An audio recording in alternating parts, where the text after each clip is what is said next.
गांव के पास एक घने जंगल के किनारे स्थित एक छोटा सा घर था, जहां सुमन नाम की एक महिला अपने पति रमेश और 2 बच्चों के साथ रहती थी। सुमन के चतुर और हिम्मती स्वभाव के चर्चे पूरे गांव में थे। वो हर मुश्किल स्थिति का समाधान ढूंढने में माहिर थी। अजीब घटना की शुरुआत। एक दिन गांव में खबर फैली कि जंगल के रास्ते से गुजरने वाले लोगों का सामान रहस्यमय तरीके से गायब हो रहा है। कभी किसी की पोटली, कभी किसी का मवेशी और कभी कभी तो पूरे गाड़ी के सामान गायब हो जाते। लोग डरने लगे थे। गांव की पंचायत में सब इकट्ठे हुए। रमेश, ये तो बहुत बड़ी परेशानी है। कोई रास्ते से जाने में डरता है। हमें कुछ करना चाहिए। गांव का सरपंच, लेकिन करें क्या? न तो हमें चोर का पता है, न ये समझ आ रहा कि ये सामान कहाँ जा रहा है। सुमन मुस्कुराते हुए, अगर आप सब इजाजत दे तो मैं इस मामले की तह तक जाने की कोशिश कर सकती हूँ। सरपंच, तुम, ये तो खतरनाक काम है। सुमन, चिंता मत कीजिए, मुझे पता है क्या करना है। बस आप सबका समर्थन चाहिए। सुमन की योजना। सुमन ने अपने पति रमेश से कहा, मैं कल जंगल के रास्ते से जाऊंगी, लेकिन तुम्हें मेरे पीछे पीछे दूर से आना होगा। और हाँ, गांव वालों को भी कह दो कि वे छिपकर मेरा पीछा करें। रमेश, पर सुमन, ये बहुत खतरनाक हो सकता है।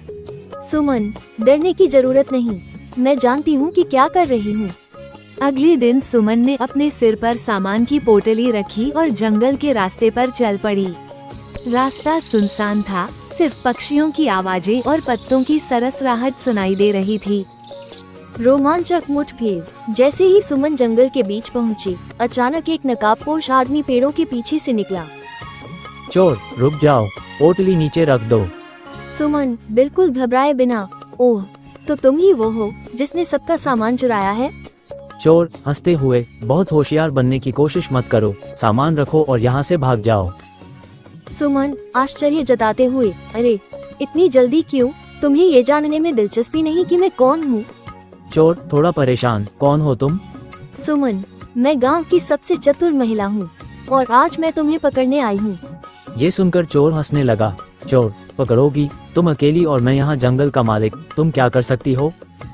सुमन, देखते हैं, लेकिन पहले ये बताओ, तुम इस चोरी का क्या करते हो?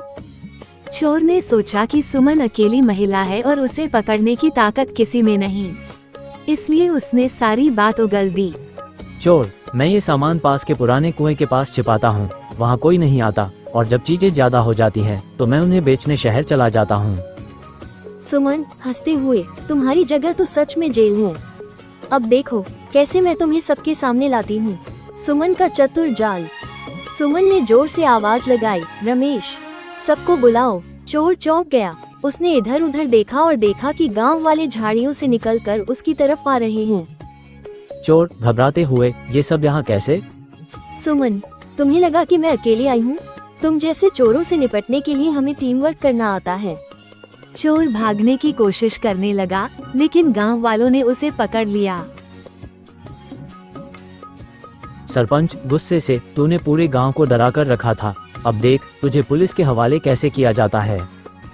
सुमन, चिंता मत कीजिए सरपंच जी, पहले हमें इसका छिपाया हुआ सामान ढूंढना होगा। चोर को लेकर सभी लोग पुराने कुएं के पास गए। वहां उन्होंने देखा कि चोर ने बड़ी चालाकी से सामान छिपाया था। गांव वाले हैरान रह गए। अंत में न्याय। सुमन ने गांव वालों से कहा, इससे हमें ये सीख मिलती है कि कभी भी मुश्किल स्थिति में घबराना नहीं चाहिए।